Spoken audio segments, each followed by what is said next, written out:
Picture this. You're standing at a checkout counter.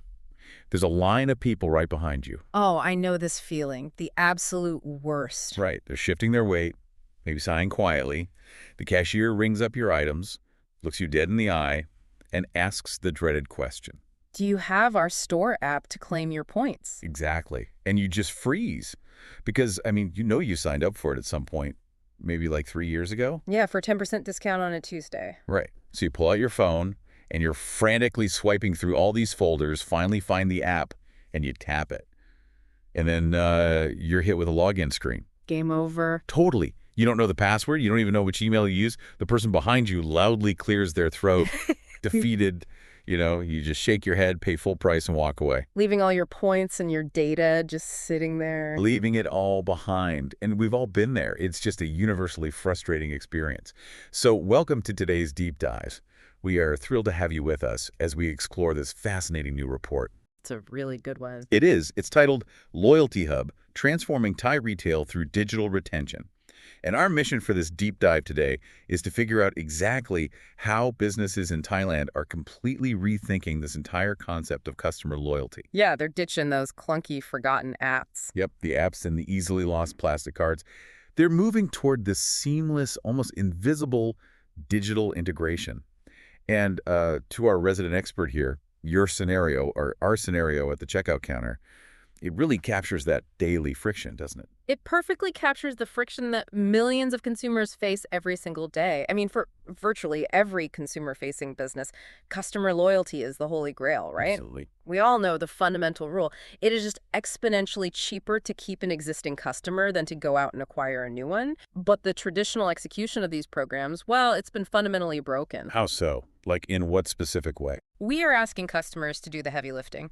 We're asking them to download software they don't really want, remember passwords they didn't care to memorize, or carry physical plastic they just don't have room for in their wallets. Right, nobody wants another card. Exactly. So it creates friction exactly at the moment where there should be connection between the brand and the buyer. Okay, let's unpack this. Yeah. Because before we get into the mechanics of how this new platform Loyalty Hub is actually solving that friction, I think we need to understand the sheer scale of the environment we're operating in. Yeah, the numbers are pretty wild. They really are. Because we aren't just talking about a minor inconvenience here. We are talking about a multi-million-dollar market built on this remarkably shaky foundation. Very shaky. The Thai loyalty program market is in the middle of an absolute explosion right now. According to Research and Markets, this sector is projected to hit $642.3 million in 2025. Wow. Yeah. And it's expected to surge to a staggering $1.21 billion by 2030. That gives us a compound annual growth rate of 13.7%. A 13.7% growth rate year over year is massive. I mean, it shows you exactly where executive priorities lie right now. Right. They know retention is everything. Exactly. Brands are pouring vast amounts of capital into these retention strategies. But what's fascinating here is that there is a glaring disconnect between the boardroom strategy and the actual frontline reality. Like at the checkout counter. Yes, exactly like that. Despite all this capital flooding into the market, the actual day-to-day operations for these businesses, especially in retail, food and beverage, and health clinics, they're chaotic. Right. They're dealing with completely fragmented customer data. They rely so heavily on manual data entry by frontline staff, which is, practically an invitation for human error. So basically, relying on manual data entry and plastic cards in a billion-dollar market is like trying to catch rain in a leaky bucket. Oh, that's a perfect way to put it. Right. The water is incredibly valuable. I mean, the customer behavior, the purchase history, but your tools are practically designed to lose it. Your collection method is a cashier trying to frantically type an email address into a screen while a line of angry people forms behind them. Yeah, and when cashiers are evaluated on the speed of their checkout times, what are they going to do? They skip it. Exactly. They are going to skip the clunky data entry steps. And every time a paper form gets lost or, a phone number is mistyped by one digit, that is lost revenue for the brand. It's just gone. Yep. When an industry is bloated with cash but starved of operational efficiency, it becomes highly vulnerable to disruption. Businesses are desperate for a tech overhaul because the old system simply cannot scale. Okay, so if standalone apps and plastic cards are the leaky buckets, How does Loyalty Hub actually fix the leak? Because from what I read, it does it by completely eliminating the barrier to entry. It does. It totally removes the friction. Right. Instead of asking you, the customer, to change your behavior and download yet another application that you're definitely going to forget about, Loyalty Hub piggybacks on an ecosystem you already inhabit every single day. Which is brilliant. It operates directly on Line OA, so the Line official account. Yeah. And for anyone doing business in Thailand, you understand that Line is far more than just a messaging app. I mean, it is the absolute center of digital life there. It's everything. Yeah. The strategy here is about meeting the consumer exactly where they already are. Customers do not have to download a new app or carry a physical card. They just open their Line app, which, let's be honest, is likely already running in the background of their phone to check their points, redeem rewards, and just interact with the brand. And the numbers completely back up how crucial this positioning is. Line has 56 million users in Thailand. That's huge. It's roughly 78% of the entire population. So it's not just a popular social platform. It's basically ubiquitous infrastructure at this point. Right. It's like electricity or running water. Exactly. Yeah. So by embedding the loyalty program inside Line, businesses are bypassing that whole friction of app fatigue. You don't have to convince someone to give up precious real estate on their home screen. Nobody wants to do that. No. Yeah. But wait, let me play devil's advocate here and stop you for a second. So is this just a digital version of a punch card living inside a chat app? Ah, I see what you're saying. Right. Because that sounds really convenient for the user, sure. But a digital stamp is still just a stamp. How does that actually help the business understand my behavior any better than a piece of cardboard? That is a great question. And if the system stopped at the chat interface, it would absolutely just be a digital punch card. But Line is simply the user-facing storefront, right? Okay. It's the welcoming, familiar face of the operation that lowers that barrier to entry we talked about. The true transformation lies in the architecture sitting behind that interface. The storefront is clean, but the actual power comes from the warehouse in the back. And this brings us to the real brain of the operation, which is the HubSpot CRM integration. Yes, this is where it gets serious. Because Loyalty Hub integrates natively with HubSpot CRM. So it directly connects that frictionless chat interface you mentioned with an absolute powerhouse database. And what that does is give marketing teams a complete 360-degree view of the customer. And crucially, that 360-degree view is fueled by real-time data, which, is a massive leap from those legacy systems. How did it used to work? Well, in the past, maybe a store collected your points during the day, and then at midnight, someone ran a batch upload to a central server. By the time the marketing team saw the data, it was already stale. Oh, wow. So they were acting on old information. Exactly. But with this integration, when a customer makes a purchase or when they visit a specific branch, when they earn or redeem a point, all of that behavioral data flows automatically and instantaneously into HubSpot. Okay, here's where it gets really interesting. Think of this setup like a high-end restaurant. Yeah. Line I is the incredibly charming maître d' who greets you by name at the door. I love this analogy. Right. But HubSpot is the kitchen in the back. And because they're in constant real-time communication, the kitchen already knows your allergies, remembers what wine you ordered last time, and has your favorite appetizer firing before you even sit down. It's seamless. Yeah. It doesn't just hand you a generic menu. It remembers that you buy a specific type of coffee at the downtown branch every Tuesday. It realizes, hey, you haven't been there in 3 months. Okay. And then, without a human ever having to pull a list or click a button, it taps you on the shoulder with a perfectly timed, highly personalized offer right in your Line chat window. And you see, the mechanics of that nudge are what make it so effective. It taps into behavioral psychology far better than a traditional email blast ever could. I ignore all my promotional emails. We all do. We ignore them because they lack context and urgency. But a Line message? That feels personal. It feels immediate. When you connect Line directly to HubSpot, you break down those data silos that usually kill personalization. Right, because the data is actually talking to the messaging system. Exactly. The system handles complex behavioral segmentation completely automatically. It can run dynamic upsell and cross-sell campaigns based not just on who the customer is, but what they did literally 5 minutes ago. And I saw that the system handles multi-tiered structures effortlessly, too. Because managing silver, gold, and platinum tiers used to be an operational nightmare. A total headache. Yeah. Under the old system, if you walked into a branch across town, they might treat you like a first-time buyer, unless you happen to have your platinum card physically in your wallet. Which you probably left at home. Exactly. But with this unified multi-branch management, your status is recognized across the entire brand footprint instantly. Which is the core requirement for actual brand loyalty. I mean, loyalty isn't just about discounts, it's about recognition. Yes, feeling seen. Right. The customer feels valued regardless of which physical location they walk into because the digital infrastructure connecting those locations is flawless. So we know the back end is flawless. We see how the line storefront talks to the HubSpot brain. But in reality, a clothing store operates entirely differently than a coffee shop or, a medical clinic. Very true. How does this digital brain adapt to businesses with wildly different customer life cycles? I think we should dive into some of the real-world applications here. Yeah, retail is a great place to start, specifically because it relies so heavily on tracking volume and frequency across multiple locations. Okay, so how does it work for them? Whether it's a fashion brand or a homeware shop, Loyalty Hub allows these retailers to meticulously track multi-branch purchases. They know exactly who is buying what, where, and when. So no more spray and pray marketing. Exactly. They can move entirely away from that approach. Instead of blasting a generic 10% off everything coupon to their entire database and just hoping for the best, they can target a specific customer with a promotion for an accessory that perfectly matches the dress they bought 2 weeks ago. Oh, that's smart. And when we look at the food and beverage sector, the impact of that targeted approach becomes undeniably clear. The report actually highlights the Minor Food Group. Ah, yes, a massive player in Thailand. Right, they're the ones behind brands like the Pizza Company and Swenson's, and they utilized a line-based loyalty system and saw their repeat purchase rate jump by over 30%. Which is incredible. A 30% increase in repeat customers for an enterprise of that scale is just staggering. It is. And, the psychology behind that 30% jump is actually fascinating.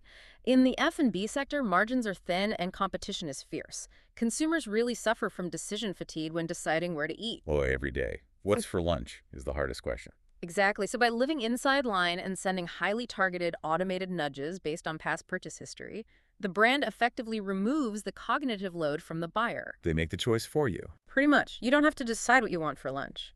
The brand reminds you of your favorite order just as you're starting to get hungry. It completely intercepts the decision-making process. But I have a question here. If giants like Minor Food Group are utilizing this to see a 30% jump, how are mid-sized businesses supposed to compete? I mean, historically, building a sophisticated, automated, line-integrated CRM system required a massive enterprise IT budget. Huge budgets. And a dedicated engineering team, months of custom development. Right. So how does the little guy do this? Well, that is exactly the dynamic Loyalty Hub is disrupting. It democratizes this enterprise-level technology. It takes a retention strategy that was previously reserved exclusively for the giants and packages it in a way that a growing mid-sized restaurant chain or a regional retailer can actually deploy. Without going bankrupt. Without those prohibitive upfront investments, yeah. It completely levels the playing field, allowing smaller players to run the exact same highly targeted automated retention campaigns as the biggest corporations in the market. Wow. That is a massive shift in competitive power. But it gets even more complex when we look at the third sector highlighted here, which is healthcare and wellness clinics. Oh, this is a huge area. Yeah, the spending in the wellness clinic and medical aesthetics sector in Thailand grew by over 70% in 2025 alone. It is an absolute boomtown. But a clinic is dealing with high-ticket, highly personal services that are driven by strict treatment schedules. Right, not impulse buys like a cup of coffee. Exactly. Yeah. So how does it handle that? Well, that requires a vastly different approach to data. A multi-branch wellness clinic desperately needs a system that tracks continuity of care.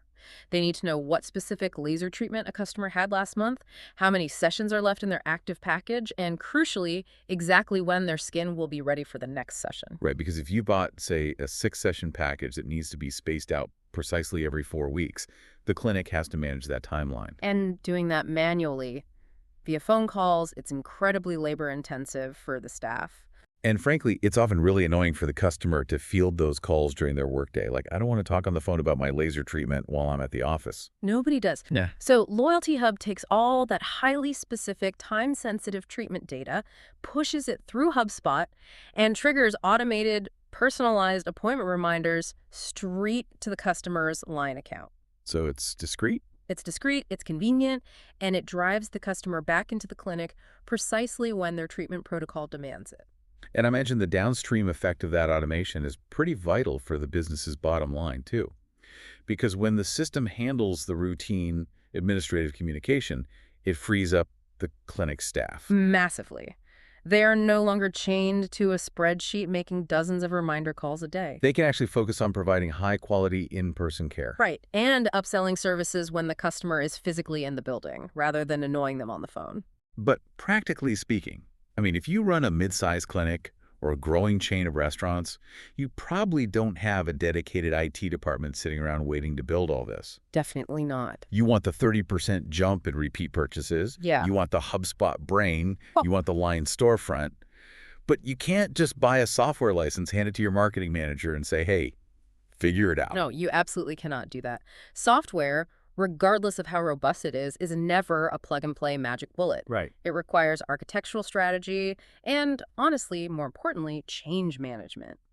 This is where the implementation partner comes into the picture. Right, the architects. Hmm. And the report introduces our Greenfish, who Yeah. is the HubSpot solutions partner in Thailand, driving this platform. Exactly. They are the ones making this work on the ground. Because they don't just sell the software, they offer end-to-end implementation. Yeah. And I think this is crucial because a tool is only as good as the person wielding it, right? 100%. You can buy the most sophisticated CRM in the world, but if your marketing team doesn't understand the logic required to build a multi-step segmentation workflow, you've essentially just purchased a very expensive digital paperweight. That happens all the time. People buy the tech and don't know how to use it. But our Greenfish acts as the architect for the entire strategy. They don't just turn the software on and walk away. So what do they actually do? They start by designing the underlying loyalty structure. So that means calculating the financial liability of points, structuring the tiers so they actually incentivize the right behaviors, and mapping out the specific customer journeys. So the real foundational stuff. Yeah.